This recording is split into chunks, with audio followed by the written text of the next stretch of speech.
Shalom à toutes et à tous nos internautes qui nous retrouvent ce soir. Bienvenue à l'émission Dis-moi Pasteur. C'est chaque mercredi un plaisir pour moi de vous retrouver et de vous savoir de plus en plus nombreux. Comme vous le savez, l'émission Dis-moi Pasteur est une plateforme qui vous permet de poser toutes vos questions et de recevoir des réponses qui vous permettront d'évoluer, de grandir dans votre vie spirituelle.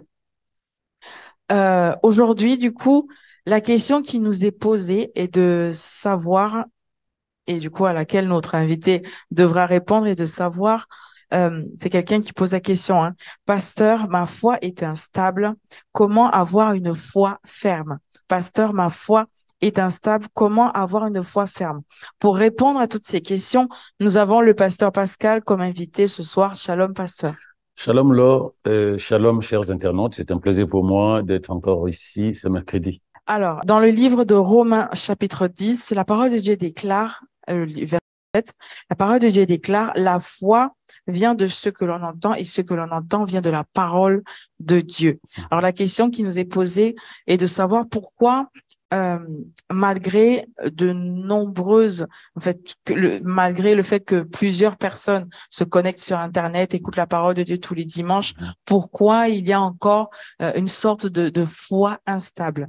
D'accord. Merci pour l'invitation encore, merci pour la question. C'est une question très importante parce que ce qui fait la vie du chrétien, c'est la foi en la parole de Dieu, c'est la foi en Dieu. En fait, mais ce qu'on appelle l'instabilité. L'instabilité, c'est le caractère de ce qui change constamment.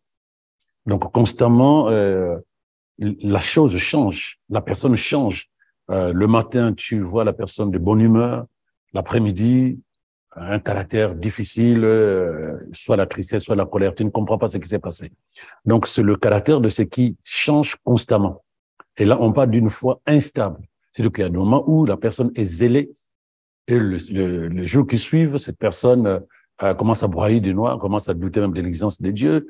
Un jour, tu vois cette personne bouillante dans l'église, chaud, c'est elle qui encourage les autres, et le lendemain, il est tiède, et cette personne est tiède. Ça, c'est l'instabilité. Parce que normalement, la foi est la chose qui doit rester constante. Si elle n'est pas constante, cette fragilité de la foi fait que l'ennemi est à même de pouvoir attaquer, de pouvoir récupérer la personne, la détruire ou simplement détruire sa vie au travers le fait que sa foi, qui est la chose la plus importante de la vie chrétienne, de la vie spirituelle, donc dès le moment où sa foi devient instable, pendant ce temps où elle est instable, l'ennemi attaque. Voilà pourquoi la Bible dit même dans 1 Pierre 5, verset 8, soyez vigilants, car le diable rôde comme un lion rugissant, il cherche qui va se laisser dévorer. Mais comment il dévore les chrétiens? Mais pendant ces temps d'instabilité, pendant ces temps où on n'a pas la force de tenir, de pouvoir s'opposer à lui, lui, il en profite. Alors, qu'est-ce qui se passe? Pourquoi la foi des chrétiens, comme tu as dit, Romains 17 dit effectivement que la foi vient de ce que tu entends. Je le confirme. Mais malheureusement, il n'y a pas que la parole de Dieu que nous entendons. Il y a ce qu'on appelle un esprit bruyant. Un esprit bruyant, c'est-à-dire que c'est un esprit où il y a tellement de paroles, tellement de communication à l'intérieur de cet esprit. Donc, tu as un esprit qui parle constamment. Donc, cet esprit reçoit des communications de manière permanente. L'esprit parle constamment, il communique avec pas forcément la parole de Dieu, pas forcément le Saint-Esprit. Donc, dès le moment où cet esprit reçoit des signaux, parce que notre esprit, il faut que les chrétiens comprennent cela. L'être humain, c'est un être spirituel. Et il y a toutes les communications venant du monde spirituel, c'est dans notre esprit. Donc, que ce soit le diable qui veut te séduire, il va attaquer tes pensées dans ton esprit. Dieu qui veut t'accompagner par sa parole et par son esprit, il va te parler dans ton esprit, dans tes pensées. C'est là où est la foi. Mais malheureusement, la foi, elle attend qu'on lui donne des informations. Mais quand ton esprit communique avec tellement d'émetteurs, que ce soit le cinq sens, que ce soit les esprits mauvais, tout ce que tu veux, si ton esprit passe son temps à entendre des voix, ce n'est pas par rapport à la psychiatrie, non. Parce que lorsque tu penses, tu passes ta journée à penser, en fait, c'est que tu reçois des informations. Il y a une communication permanente avec ton esprit et l'extérieur. Ce qui fait qu'à ce moment-là, tu ne peux pas entendre la voix de Dieu, malgré le fait que Dieu, le Saint-Esprit, au même moment te parle. Sauf que les autres voix sont habituées à te parler plus facilement. Et surtout que tu as pris l'habitude de répondre à ces voix-là. Donc là, par exemple, s'il y a une autre personne qui te parle, nous sommes deux à te parler, tu vas faire le choix, tu vas switcher. Tu vas faire le choix, de pouvoir dire, OK, je veux écouter soit les pasteurs, soit l'autre. Mais en même temps, nous deux, tu entends nos voix. Tu entends nos voix. C'est ce que nous faisons à l'intérieur de nous. Notre esprit entend tellement de voix, reçoit tellement de communications que nous faisons malheureusement le choix d'écouter plus ce qui vient de l'extérieur que ce qui vient de la parole de Dieu. Oui, la foi vient de ce que l'on entend, sauf que ce que l'on entend ne vient pas forcément de la parole de Dieu. Donc, du coup, ce que nous acceptons, c'est que, comme là, l'exemple que j'ai pris tout à l'heure, si tu décides d'écouter l'autre ou moi, même si tu entends la voix de l'autre ou ma voix, tu n'écouteras qu'une seule personne. On peut entendre plusieurs voix, mais on va écouter une seule voix. Celle peut-être qui parle plus fort, celle qui amène peut-être, qui nous apporte plus d'intérêt. Donc, à l'intérieur de nous, c'est la même chose. Quand un esprit est bruyant, il est difficile que la parole apporte la foi. Parce qu'à ce moment-là, la parole, on a beau l'entendre, on a beau la lire. À l'intérieur, elle ne parle pas plus fort que les autres voix ou les autres communications.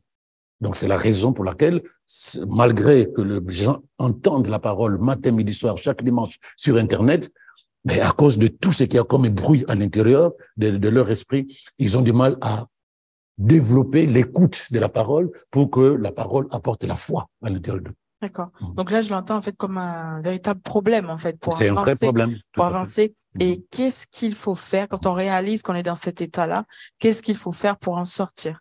Mais déjà, il faut réaliser que il y a comme un frein à l'intérieur de moi. Il y a comme un désordre qui fait que la parole, malgré les enseignements, parfois ça me charcute, mais ça ne s'assoit pas.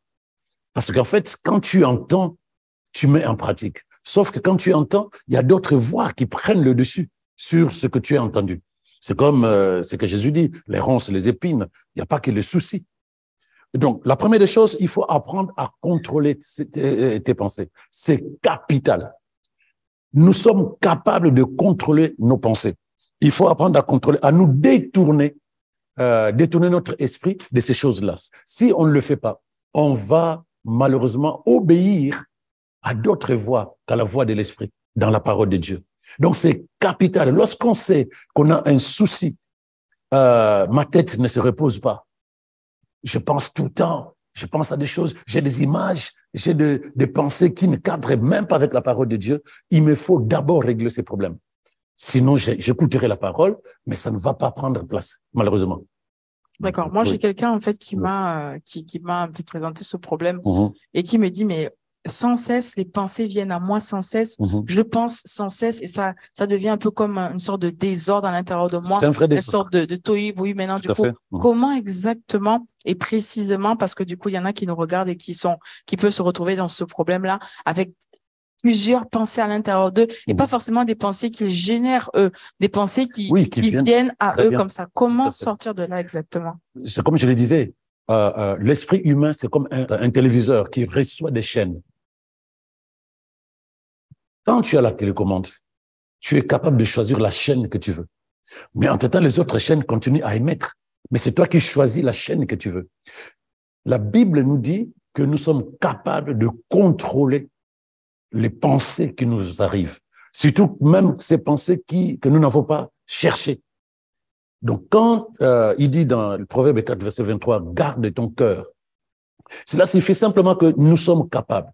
Galates 5, 22, la Bible nous dit que l'esprit, quand il vient se brancher à notre esprit à la nouvelle naissance, il nous apporte des capacités de pouvoir nous retenir, tempérance, de pouvoir nous maîtriser, la maîtrise de soi. Donc, lorsque nous sommes branchés à l'esprit de Dieu à la nouvelle naissance, Nous devons accepter que nous sommes capables de filtrer les informations qui nous arrivent. De la même manière que nous prenons une télécommande pour choisir la chaîne que nous voulons à la télé, de la même manière que lorsque des pensées pas forcément intéressantes nous arrivent, nous avons la capacité de pouvoir dire pas celle-ci, pas celle-là. Parce que nous avons déjà fait ça dans notre vie de tous les jours, où nous avons dit non, il y a une pensée qui m'arrive là, c'est pas une bonne pensée, je la mets de côté. Ça, c'est la première des choses. Savoir que je suis capable de pouvoir filtrer les informations qui m'arrivent et toutes les images distrayantes, tout ce qui est bruit intérieur qui ne me permettent pas de pouvoir me focaliser sur ce qui est précieux pour moi. Quand j'ai ces informations, quand j'ai cette conscience, il me reste une chose, prendre le temps de faire attention. C'est vraiment être sans cesse en veille en fait, et être acteur de. C'est ce que la Bible dit, c'est ce que même la Bible dit, soyez vigilants. Soyez vigilants. Être vigilant signifie simplement que nous devons ne pas nous laisser aller. Parce que quand une pensée non voulue commence à prendre racine à l'intérieur de toi, si tu ne fais pas attention, ça va être légèrement trop tard, parce qu'après, il faut te battre. Sinon, parce qu'il va construire une forteresse. Mais quand tu sens que c'est une pensée qui commence à prendre le dessus, quelle que soit la beauté qu'elle t'apporte, les images qui intéressent ton âme ou la chair, tu sais, quand tu es converti et que tu es sur la pensée de Dieu, tu sais que c'est comme ça que le diable fonctionne. Il dit à Adam et Ève, vous serez comme des dieux. C'est beau ça. C'est beau. Donc quand cette pensée commence à venir, il a même dit à Jésus, je te donne tous les royaumes de la terre. Donc il va toujours amener des images qui vont plaire à ton âme. Mais toi, tu sais que ce n'est pas bon. Parce qu'il va d'abord comme t'hypnotiser. Il te fait miroiter ce qui est bon pour toi. Vas-y, tu vois, ça c'est très bien. Et ce sont des pensées qui commencent à tourner, qui commencent à prendre racine à l'intérieur de toi. Mais il faut te réveiller à ce moment-là, disant non, dehors. Tant que tu ne te réveilles pas, tu es hypnotisé par les images mielleuses qu'il va mettre devant toi, qui seront des images en fait pour t'attirer. C'est ça qu'on appelle la séduction. C'est des images qui vont te séduire et tu te laisses emporter jusqu'à ce que malheureusement, tac, ils bloquent. Et quand ces pensées, ces images s'imposent à toi, c'est difficile à ce moment-là d'écouter encore le Saint-Esprit. Parce qu'on est déconnecté à ce moment-là, on est connecté de l'autre côté, malheureusement. C'est vraiment très important et je pense que ça nous aide aussi véritablement comprendre en fait que finalement les pensées sont la base de notre foi en fait, tout simplement. La foi vient de notre manière de penser. Et sans la foi ne sera pas différente des pensées qui sont à l'intérieur de nous. C'est ça. Tant que les pensées qui sont à l'intérieur de nous ne sont pas des pensées tournées vers la parole de Dieu, on ne peut pas dire que nous croyons vraiment en Dieu. D'accord. Voilà. Donc, l'autre question, du coup, une autre question qui vous est posée ce soir, pasteur, c'est « Je n'arrive pas à avoir une foi ferme malgré les jeûnes et prières. Est-ce que c'est parce que je m'y prends mal ?» Est-ce que, voilà, quelqu'un qui jeûne et qui prie en se disant, là, je sens que… Je n'arrive pas à avoir une foi stable. Une foi stable, c'est ça, une foi ferme. Déjà, la réponse, c'est celle que tu viens de donner tout à l'heure. Qu'est-ce qui se passe à l'intérieur? Puisque la foi est dans nos pensées et nos pensées sont dans notre esprit. Qu'est-ce qui se passe dans notre esprit? Qu'est-ce qui occupe les pensées qui sont à l'intérieur de nous? La foi vient de ce que j'entends. Mais j'entends quoi à l'intérieur de moi? C'est ça qui fera que j'ai la foi, mais en qui et en quoi? Mais est-ce que du coup, il y a possibilité de s'affermir dans la foi en jeûnant et en priant? Lorsque je jeûne, j'essaie de réduire l'impact de la chair sur mon esprit. Ça peut participer. À condition que pendant ces temps de jeûne, que je ne passe pas du temps aussi à laisser les autres voix continuer à parler à l'intérieur de moi. Parce qu'il y a des gens qui jeûnent physiquement, mais mentalement, ils sont ailleurs. La chose qu'il faut garder, comme dit la Bible, c'est notre esprit. Même dans le jeûne, c'est le meilleur moment. Parce que quand le diable a voulu tenter Jésus, c'était pendant qu'il jeûnait pendant 48 jours et 40 nuits. Donc pendant ce temps où physiquement tu sembles faible, mentalement aussi tu commences à penser à plein de choses. Ah, je vais manger. Ah, c'est ci. Ah, c'est là. Et à ce moment-là, lui, il vient pour t'apporter des solutions. Et tu vas entendre plus de voix que d'habitude. Mais quand on est dans ce sens-là, comme je disais, il faut savoir filtrer. Non seulement filtrer, mais il faut aussi savoir canaliser tes pensées vers les choses de Dieu. Comme dit Philippe 4, verset 8, ce qui est parfait, ce qui est agréable, ce qui est bon, ce qui est honorable doit occuper tes pensées.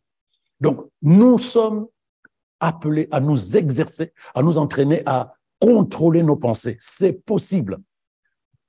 J'apprécie, en fait, j'aime sourire quand tu poses la question à une personne, tu penses à quoi? La personne te dit à rien. Ça, c'est pas vrai. On est en permanence en train de penser. Donc, la première des choses, je réalise que je peux recevoir des informations venant de n'importe où et qui peuvent ébranler ma foi en Dieu, parce que ça va développer un type de foi. Si tu reçois des images ou des informations négatives sur ta vie, sur la famille, sur ce qui se passe, ne pense pas que tu vas avoir la foi. Si tu t'assois devant la télé et tout ce qui se passe à la télé, c'est le malheur, le malheur, le malheur, le malheur, lorsque tu vas commencer à prier, c'est difficile que tu te dises, le Seigneur est avec moi, il est mon refuge, je n'ai peur de rien, parce que tu vas avoir peur. Ça va générer autre chose que la foi. Donc, la première des choses, réaliser que ces pensées sont réelles, ces informations qui peuvent venir t'attaquer à l'intérieur de ton esprit sont réelles, il faut savoir les filtrer, il faut savoir contrôler ton esprit pour le détourner de ces informations-là et la mener vers la parole de Dieu. Il faut que tu arrives à canaliser les pensées de ton cœur, de ton esprit, vers ce qui est les choses de Dieu. C'est difficile, mais il faut s'exercer. Il faut s'exercer. Tu te promènes, tu as faim. Et puis tu réalises finalement que le monsieur est rentré dans son magasin, il a laissé les pommes dehors. Tu entends, il n'y a personne, tu peux prendre une pomme. C'est une pensée. Et comme tu le disais tout à l'heure, c'est toujours tourné vers toi, ces pensées-là. Ces pensées veulent te faire plaisir et non pas glorifier le Seigneur. Donc lorsque tu entends cette voix, lorsque tu entends cette pensée, lorsque tu vois cette image que tu prends la pomme, personne ne t'attrape.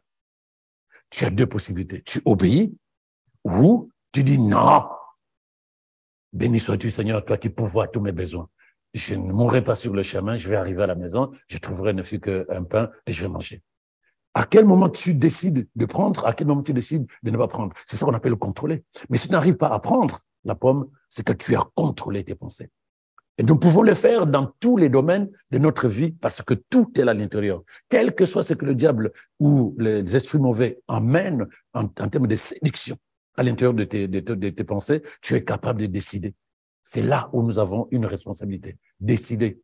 Soit nous obéissons, soit nous n'obéissons pas. Alors, lorsque nous obéissons à la parole de Dieu, nous sommes capables chaque jour, si nous nous exerçons à obéir, nous allons nous coller progressivement à la parole et derrière la parole, notre foi va se développer parce qu'on n'aura plus d'autres informations. Ce qui fait que la foi est instable parce qu'il y a tellement d'informations à l'intérieur. De temps en temps, nous croyons que Dieu est notre Père, notre source. De temps en temps, lorsque d'autres informations arrivent, nous sommes déconnectés. Nous pensons que la vie est difficile, nous pensons que c'est compliqué, nous pensons que nous aurons des problèmes demain, et ainsi de suite. Donc la foi ne peut pas être solide. Tant qu'on ne se nourrit pas régulièrement de la parole de Dieu, on n'aura pas une foi stable. Parce que la foi, il y a des attaques qui viendront pour essayer de casser notre foi. Je sais pas. Donc, il y aura des attaques. Mais tant que nous nourrissons pas tous les jours, afin que nous n'ayons plus que ça, et que notre foi se développe derrière la parole de Dieu, régulièrement ces attaques, ces voix, ces communications que reçoit notre esprit vont aussi apporter d'autres informations qui risqueraient de pouvoir ébranler le peu de foi que nous construisons et nous amener à croire à d'autres choses, à penser différemment. D'accord. Selon vous, à quelle fréquence faut-il lire la parole de Dieu? Parce que là, vous le dites du coup que, en fait, pour avoir une foi stable, il faut véritablement en fait la puiser dans la parole de Dieu. Tout à fait. Mais à quelle fréquence faut-il la lire? Est-ce qu'il faut, en fait, ça me fait rire parce que du coup, ça me fait penser à une certaine époque où on récitait les psaumes. Est-ce qu'il faut arriver à ce niveau-là où il faut apprendre un verset par cœur et le réciter en permanence à l'intérieur de soi? Quand on est conscient des réalités spirituelles, normalement, ce ne devait même pas être une question. Ça devait être une nécessité. Ce n'est pas une option. Parce que tu sais que si je me repose dans la quête de la connexion avec le Saint-Esprit et la parole de Dieu, le monde invisible de Satan ne se repose pas. Donc, si moi, j'arrête de méditer sur la parole de Dieu, si moi, j'arrête de communier ou de communiquer avec le Saint-Esprit, le monde invisible de Satan, Les esprits mauvais, eux, ne se reposent pas. Ils attendent que ça. Donc, du coup, je ne peux même pas me poser la question si je dois prendre quelques jours de vacances dans ma culture de méditation ou dans ma culture de prière. Non. Quand la Bible dit prier sans cesse, il sait. Jésus l'avait dit même aux disciples. Veillez, restez vigilants. Car votre esprit est plein de bonne volonté, mais il y a des ouvertures. La chair est faible. Mais on ne va pas accuser la chair, puisque c'est notre corps. Donc, on ne va pas dire, non, je suis tombé parce que la chair est faible. Non, parce que simplement, je n'ai pas bien nourri mon esprit pour que l'esprit prenne le dessus sur toutes ces influences. Donc, à ta question, je dirais, il faut chaque jour méditer sur la parole, nous nourrir. Parce que c'est comme du carburant que tu mets dans ton réservoir, dans le réservoir de ta voiture. Tu mets le plein. Mais tant que tu roules, ne pense pas que tu as toujours le plein. Tu auras encore un jour à remettre le plein. Cela signifie quoi? Cela signifie que lorsque tu te nourris de la parole, il y aura des influences. Il faut que tu te battes. L'apôtre Paul dit que le seul combat qui nous reste, c'est le combat de la foi. Un combat, ben, on perd de l'énergie. Donc, dès que tu te réveilles le matin, il y a les attaques de ces pensées viennent. Ces attaques à l'intérieur de toi, les actions, le cinq sens, tout ça t'apporte des informations qui veulent une seule chose, te déconnecter. Mais si tu te dis, OK, j'ai médité hier, ça me va pour 3 jours. Mais en 3 jours, tu ne sais pas ce que tu vas recevoir comme bombardement de l'ennemi dans ton esprit. Donc, ça vaut la peine que tu restes forte à l'intérieur de toi, parce que tu ne sais pas quel est le poids des attaques que l'ennemi va envoyer dans ton esprit pour ébranler ta foi. Donc, combien de temps, quelle est la fréquence? Régulièrement, tous les jours, sans cesse. D'accord. Voilà. Régulièrement, tous les jours, sans cesse. C'est vraiment important, en fait, de le dire. Moi, j'ai une question personnelle, parce que du coup, pendant que vous êtes en train de parler, je me dis, mais OK, donc j'essaie voilà, d'avancer tout simplement et de comprendre. Dans la parole de Dieu, on voit en fait plusieurs histoires. Donc, par exemple, il y a la femme à la perte de sang. Elle a vu Jésus. Elle a dit, en fait, il me suffit de toucher son vêtement et je serai guérie. Donc, on voit bien, en fait, on le lit dans la parole. Elle a touché et une force est sortie de Jésus et elle a été guérie. Cette femme aujourd'hui, voilà, c'est l'un des textes qu'on cite le plus souvent sur la foi. Voilà, sur la foi.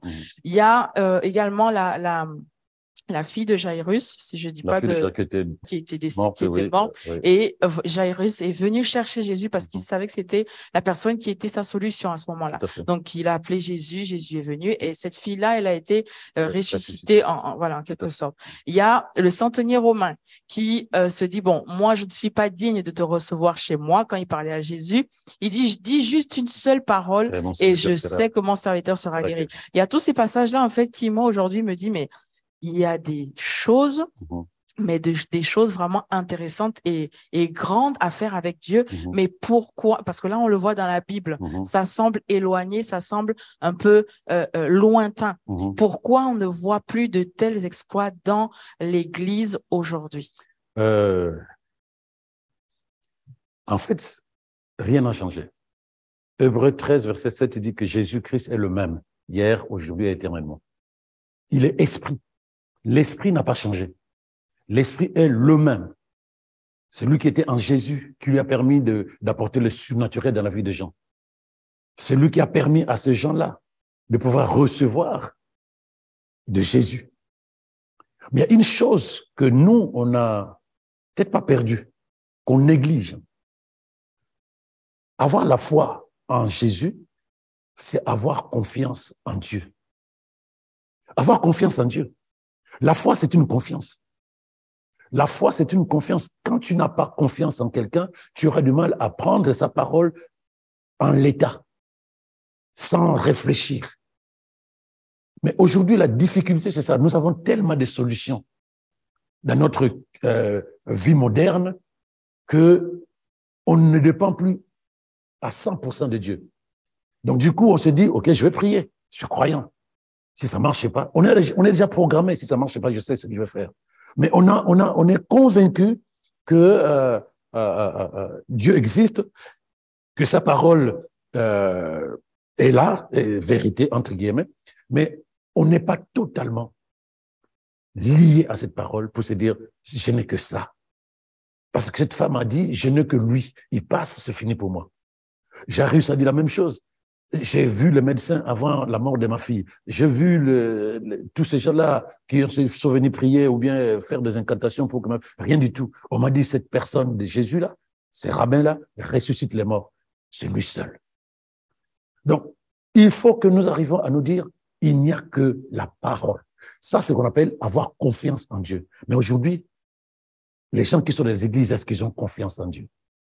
Parce que le problème, c'est celui-là. Tant que tu n'as pas confiance en Dieu, tu n'auras pas confiance que la parole que tu as, la Bible, c'est la seule et unique vérité de ta vie. Et ça, c'est la première des choses. Deuxièmement, il y a aussi ce regard que nous avons développé en croyant en Dieu, mais en regardant à l'extérieur. Donc, nous regardons les situations, nous regardons les problèmes, nous regardons les autres, nous ne savons pas regarder la parole. Nous ne savons pas regarder à la parole, parce que quand nous regardons les autres qui sont déjà avancés, nous avons des images. Quand nous regardons aux situations dans lesquelles nous trouvons, nous avons des images. Qu'est-ce qui va se passer? Comment je vais m'en sortir? Que le temps est déjà passé? C'est des images qui vont nourrir mes pensées et ma foi.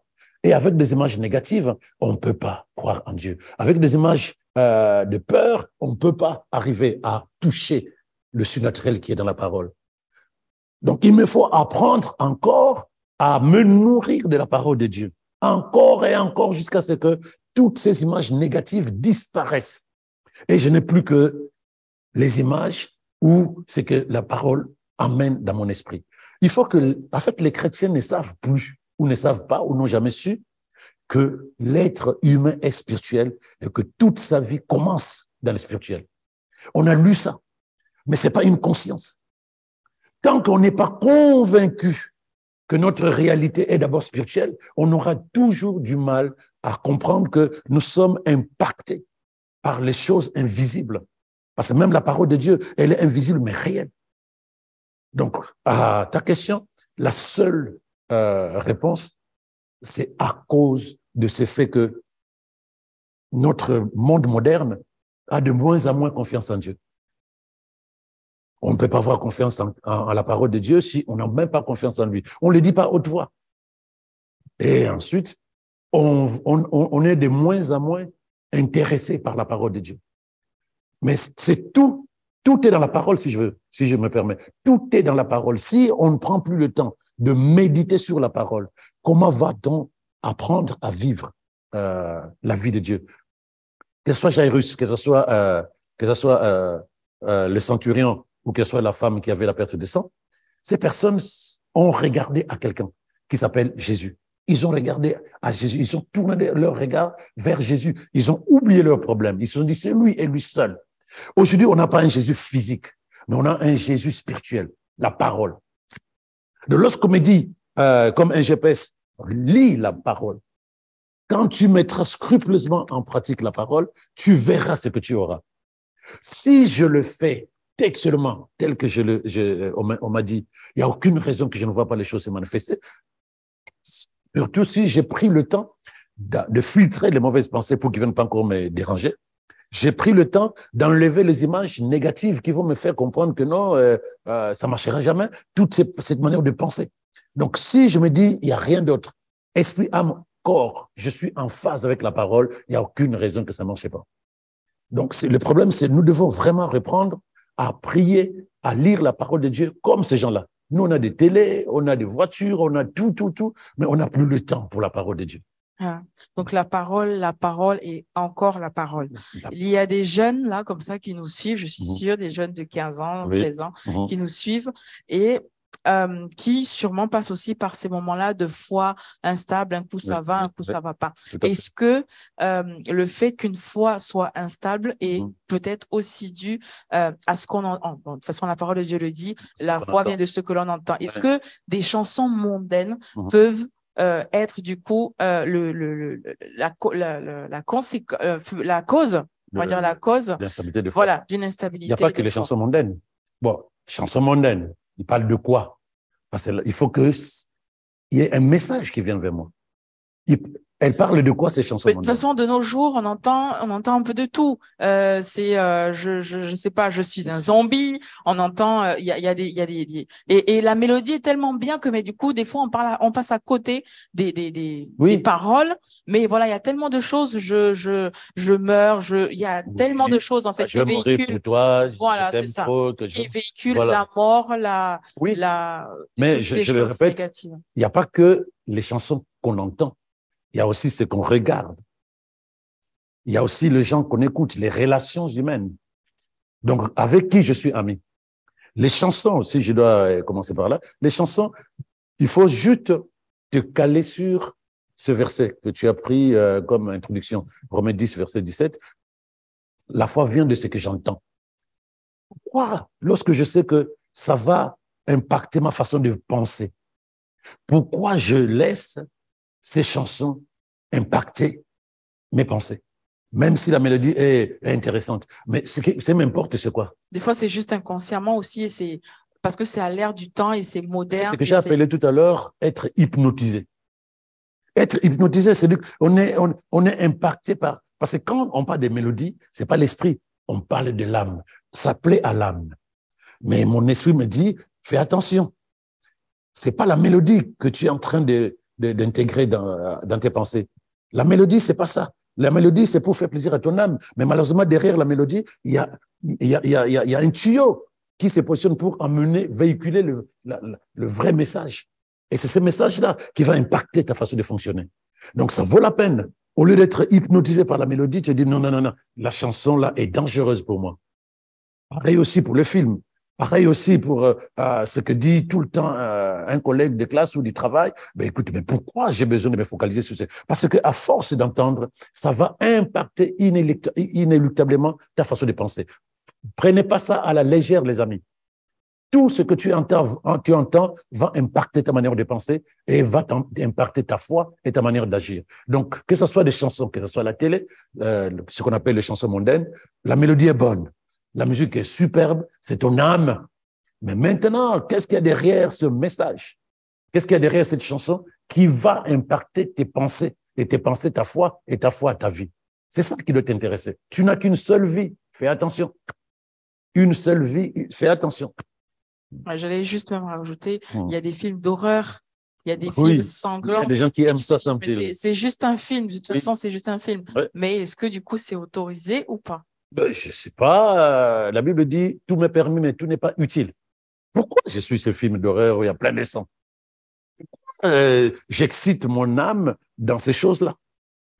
Les psychiatres et les psychologues, en tout cas je parle pour notre pays ici en France, disent aujourd'hui que il y a la facilité pour les jeunes de se faire du mal, de poignarder, de se faire du mal après l'école, parce qu'aujourd'hui, à force de tuer des zombies dans leurs jeux vidéo, ils ne savent, ils n'ont plus de décalage entre la réalité et la vie, et entre le jeu et la réalité et de la vie. Ces réalités de la vie qui sont, tu ne tueras point.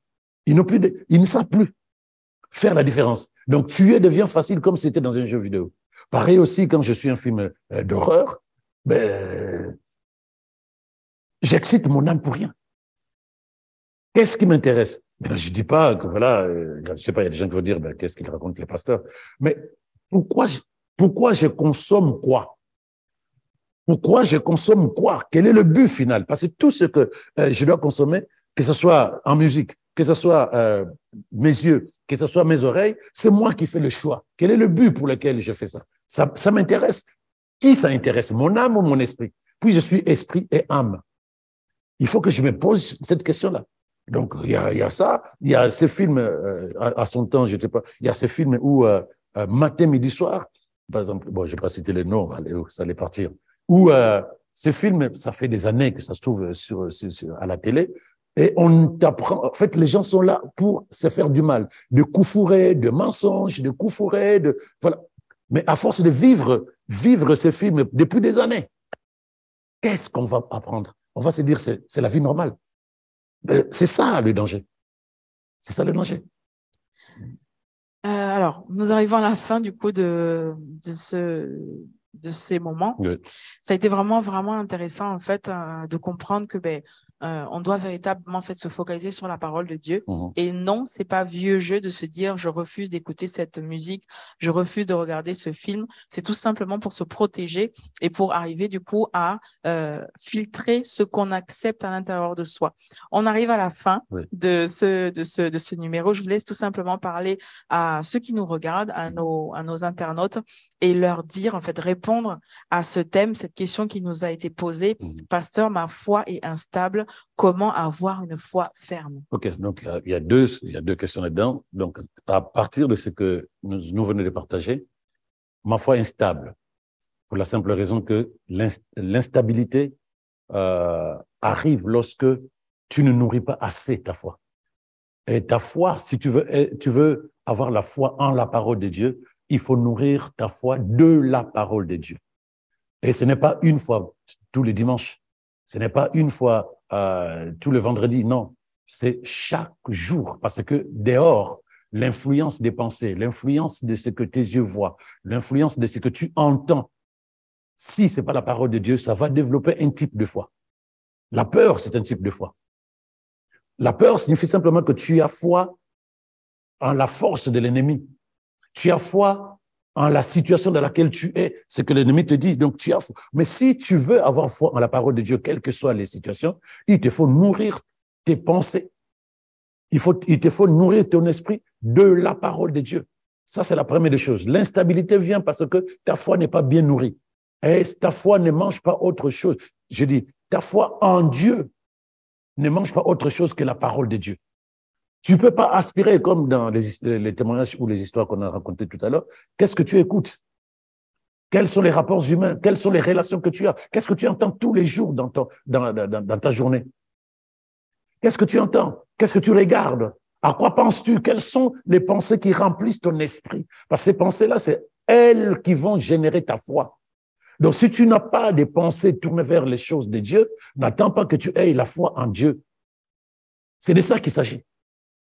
Oui, ce que tu entends va générer ta foi, mais quel type de foi? Donc, si tu veux stabiliser ta foi, développe d'abord la culture de la méditation sur la parole de Dieu. Développe la culture de la prière. Développe surtout la culture de la prière en langue, parce que la Bible dit que celui qui prie en langue s'édifie lui-même. Tu vas développer ton homme intérieur. C'est très important. Et développe aussi la culture de l'exercice spirituel. L'exercice spirituel, c'est que lorsque tu médites une parole, automatiquement, tu prends la pensée que l'Esprit t'a communiquée, commence à mettre en pratique dans la journée. Commence à mettre en pratique dans la journée. Si c'était une pensée tournée vers la colère, par exemple, alors que tu es irascible, tu te dis, OK, je comprends, la Bible me dit, ne te mets pas en colère, mais si d'aventure tu te mets en colère, ne laisse pas la colère passer la nuit avec toi. Sinon, tu ouvres la porte à Satan. Tu es informé. Et tu te dis, dans la journée, je vais pratiquer. Quelle que soit la situation, je ne me mettrai pas en colère. Quelle que soit la situation, je n'ouvrirai pas la porte à Satan. Mais si d'aventure, j'arrive à m'énerver, je fais tout pour faire la paix avec la personne avec qui j'étais en colère, parce que je ne veux pas que la colère passe la nuit avec moi. Cela signifie s'exercer. Tu sais, lorsque tu cherches quelque chose, tu le recherches. Non, lorsque tu désires quelque chose, tu cherches la chose en question. Lorsque tu veux une foi stable, tu fais tout ce qu'il faut pour qu'elle soit stable. Ce n'est pas juste écouter. Donc, la chose la plus importante, si tu ne fais rien, tu ne peux pas avoir une foi stable. Donc, là, tu as compris. Maintenant, ce que tu dois faire, c'est méditer sur la parole. T'exercer dans la prière en langue, si tu parles déjà en langue, et surtout, t'exercer dans la pratique de ce que dit la parole. Parce que ce que tu pratiques, c'est ce qui va s'asseoir à l'intérieur de toi, ça deviendra ta façon de fonctionner. Tant que tu ne pratiques pas, tu ne peux pas t'attendre à un changement. Tant que tu ne pratiques pas, tu ne peux pas t'attendre à un changement, c'est pas possible. Et pour avoir la foi ferme, donc comme je disais, il faut que tu combattes toutes les pensées sombres que l'ennemi attaque, dépose à l'intérieur de toi. La peur. Parce que la peur, c'est avoir confiance en l'ennemi. La peur, c'est avoir confiance dans la capacité de ton ennemi. Mais lorsque tu désires tourner ton regard vers la parole de Dieu, tu dois automatiquement te focaliser sur ce que dit la parole de Dieu. à force de regarder ce qui ne va pas, ça va générer la peur, ça va générer le doute. Le doute, tu te poses la question, mais j'ai prié, est-ce que Dieu a pu faire? Pourquoi je ne vois pas le changement? Mais ça, ce n'est pas la foi. La foi, c'est ce qui est capable de te faire fonctionner même quand tu ne vois pas le soleil, tu sais qu'il va se lever. C'est comme les oiseaux. Ils commencent à chanter alors que les rayons solaires ne sont pas encore là. Pourquoi? Parce qu'ils ont confiance en Dieu que le soleil se lèvera toujours. Ça, c'est la foi. Ça va enlever le doute, ça va enlever la peur. Mais développe ta foi en te nourrissant, en nourrissant ton esprit de la parole de Dieu. Voilà ce que je pouvais te dire à ce niveau-là. Voilà. Merci, pasteur, du coup, pour tous ces éléments de réponse. Et nous croyons que vous avez véritablement été bénis derrière votre écran. N'hésitez surtout pas à envoyer vos questions au numéro qui s'affiche encore une fois. Et nous vous disons à la semaine prochaine. Shalom, shalom, pasteur. Shalom. Shalom, shalom, chers internautes. Que Dieu vous bénisse davantage. Amen, amen.